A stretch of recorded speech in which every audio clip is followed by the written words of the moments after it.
तो ये बताइए कि फ़िल्मों में आप लोग अलग अलग बैकग्राउंड से आते हैं। आप मॉडल हैं हाँ, बिल्कुल। और पहली फ़िल्म है आपकी।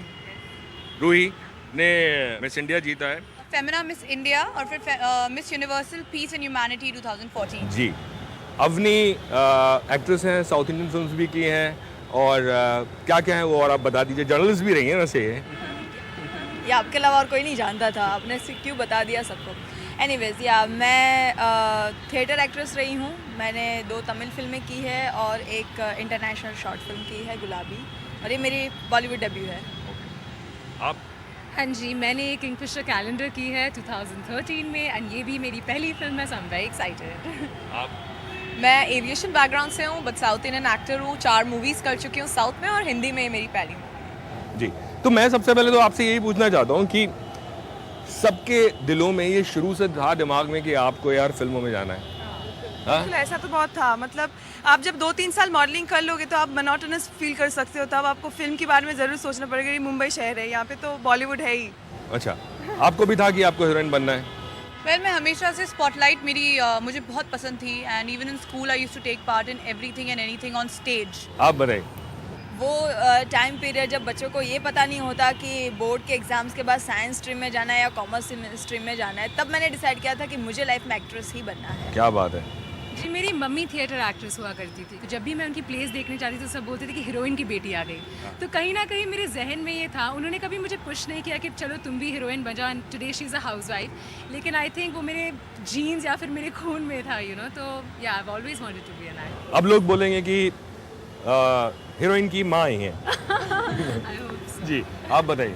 जी, मुझे एक्टर कभी भी नहीं बनना था बट मैं शुरू से सलमान की बहुत बड़ी फ़ैन थी, तो मुझे उनके साथ एक बार दिखना था, ये मन था। बट मैंने अपना करियर एविएशन से स्टार्ट किया और जो होता है अच्छा हो, कंपनी बंद हो गई, तभी मैं एक्टर बन गई आज। जो होता है अच्छे के लिए होता है। मुझे लग रहा है मैं आप लोगों के बीच में आ जाता हूँ क्योंकि मैं ऐसे आऊँगा ना किसी ना किसी को कवर करता रहूँगा। जी, अब ये ठीक आपने है। मधुर भंडारकर की जगह ले ली है। हाँ, मधुर की जगह कोई नहीं ले सकता क्योंकि मधुर जो है उनकी फिल्म में हीरो हो तो भी वही नज़र आते हैं, हीरोइन हो तब भी वही नज़र आते हैं। बट मुझे ये बताइए कि फिल्म इंडस्ट्री में जब आना होता है किसी को भी, जनरली लड़कियों को आने नहीं दिया जाता। एक ये होता है यार फिल्मों में नहीं जाना। तो आप एक एक करके शॉर्ट में आप सबसे मैं पूछूंगा कि पहला रिएक्शन क्या था जब आपने अपने मॉम डैड को बताया कि आपको फिल्मों में जाना है? अपनी एक बहुत अच्छी बात मेरे पापा ने मुझे बोली थी। जनरली लोग ऐसे अपने बच्चों को जब परमिशन देते हैं तो बोलते हैं ठीक है, अगर तुम करना चाहते हो तो जाओ करके दिखाओ।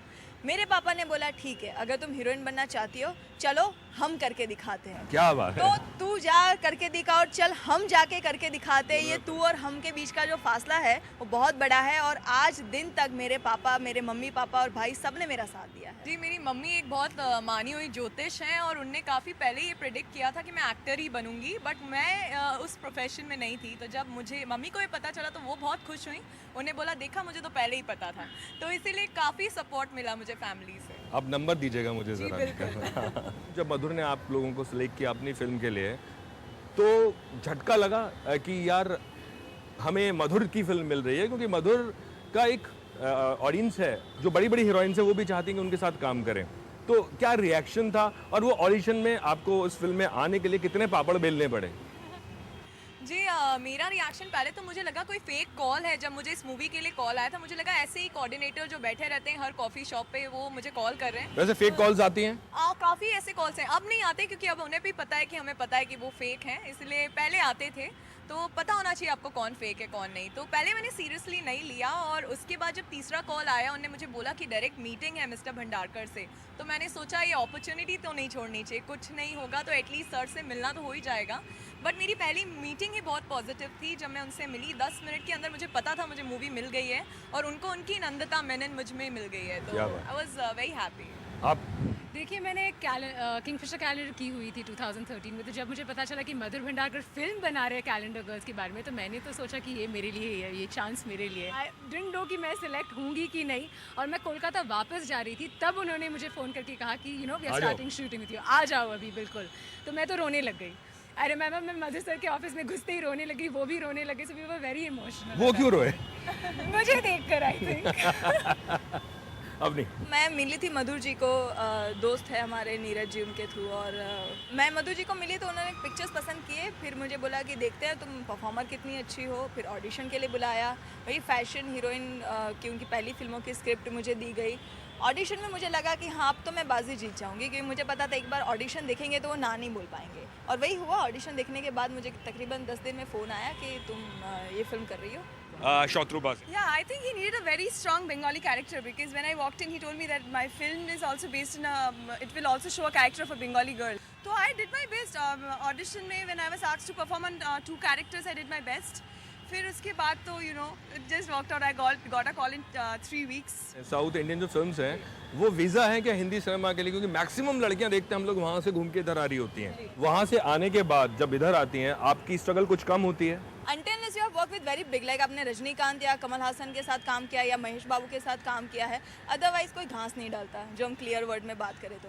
बिकॉज उनको जो चाहिए उनकी फिल्म के लिए, लाइक बॉलीवुड में उनके अपने कैरेक्टर के लिए जो चाहिए वो उसी बात पे स्टिक रहते हैं कि अगर ये हमारे कैरेक्टर में फिट बैठती है तो ही हम कास्ट करेंगे, otherwise you have to be a star. और अगर आप साउथ के स्टार हो तो स्टार को तो दूसरी जगह देन तो उनका मार्केट खुल जाता है ना, कि अगर ये साउथ में इनकी रिकवरी अच्छी है ये हीरोइन की, तो हम इनको चांस देंगे तो साउथ में हमारे पैसे रिकवर हो जाएंगे। या तो वो कैलकुलेशन चलता है, या तो फिर आप बिल्कुल फ्रेश हो और उनके कैरेक्टर में सूटेबल हो तो काम।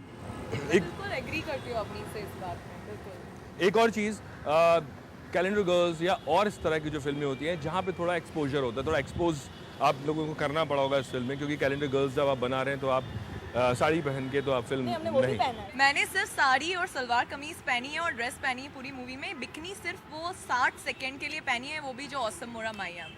बट लड़कियों को कहीं इस तरह के जो किरदार होते हैं जहाँ पे आपको इस तरह के कैरेक्टर्स निभाने होते हैं, कहीं एक हिचक होती है, या फिल्मों में आने से पहले आप सोचते कि नहीं मैं इस तरह के रोल नहीं करूंगी, या आप लोग तैयार होते हैं हर चीज़ के लिए? देखिए इस फिल्म के बारे में अगर मैं बताऊं तो कैलेंडर गर्ल्स फिल्म में जो बिकिनी या फिर जो आप बता रहे हैं वो सिर्फ 10% है, जैसे आशी ने कहा, सिर्फ गाने में।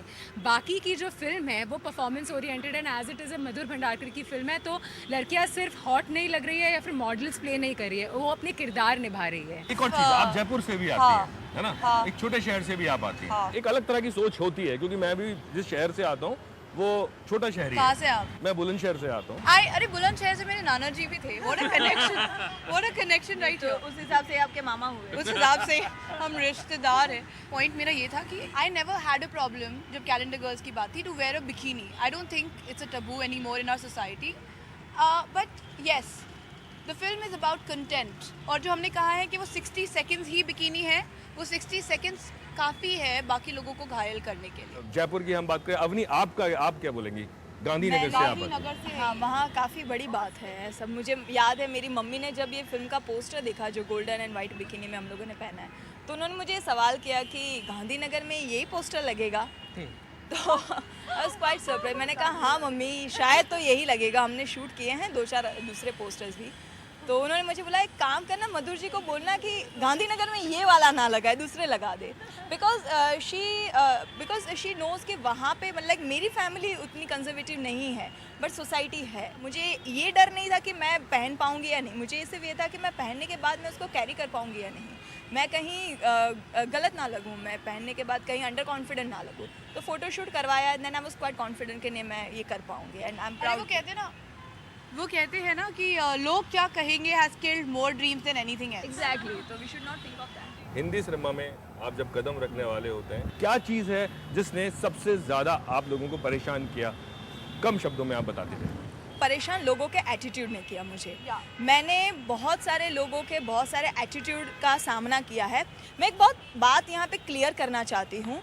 बहुत सारे लोगों के मुंह से सुना है ना कि स्टार बन जाने के बाद उनके अंदर एटीट्यूड आ जाता है, जब सक्सेस मिलती है तो बंदे के अंदर एटीट्यूड आ जाता है। उसका रीज़न मैं ये देना चाहती हूँ कि जब वो बंदा न्यू कमर होता है ना, तो सक्सेसफुल बनने तक की जर्नी में उसने इतने लोगों का एटीट्यूड सहा होता है कि वो खुद स्टेज पे आता है तो वो भी वही करता है जो उसके साथ हुआ है। और मेरे पास भी लंबी चौड़ी लिस्ट है कि मैं किन किन लोगों का एटीट्यूड दिखाने वाली हूँ सक्सेसफुल बनने के बाद। मेरे पास भी है। यस, सबके पास मैंने स्ट्रगल की है, बिल्कुल स्ट्रगल की है। और मुझे परेशान किसने किया? मुझे याद है किसी ने मुझसे कभी कहा था जब मैं स्ट्रगलिंग डेज में थी कि वक्त से आगे और तकदीर से ज़्यादा ना कभी किसी को मिला है और ना कभी किसी को मिलेगा। तो I think patience is something वो बहुत ज़रूरी है, क्योंकि ये इंडस्ट्री ऐसी चीज़ है कि आपको वो चाहिए लेकिन वो इतना समय लग जाता है उसमें कि आप इम्पेशेंट बन जाते हो, और अगर आपकी किस्मत में हो तो कोई आपको रोक नहीं सकता। परेशान किसने किया? परेशान यही इम्पेशेंस, मैं बहुत इम्पेशेंट थी। आकांक्षा। परेशान मुझे उन कॉन मैन और उन फेक कॉल्स ने बहुत किया। मैं सब न्यू कमर्स को ये मैसेज देना चाहती हूँ, स्पेशली जो यहाँ आए हैं कुछ अपना करियर बनाने, कि प्लीज़ कन्विंस मत होइए। आपको पता होना चाहिए कि कौन से कॉल्स फेक हैं और कौन से जेन्युइन हैं। कोई मीटिंग कॉफ़ी शॉप में नहीं होती, किसी होटल में नहीं होती, ऑफिस में मीटिंग्स होती हैं। तो वो आपको ट्राई करते रहते हैं, कन्विंस करते रहते हैं कि आप कोस्टा पे मिलें, आप सीसीडी पे मिलें, बरिस्ता पे मिलें, बट वो सब फेक कॉल्स होते हैं, वो सब टाइम वेस्ट होते हैं। तो प्लीज़ प्रॉपर ऑफिस में जाइए, मीटिंग करिए और ऐसे लोगों पे अपना टाइम मत वेस्ट करिए। एक second, okay, just to add to that point, don't sit at coffee shops in Lokhandwala and expect to become a star.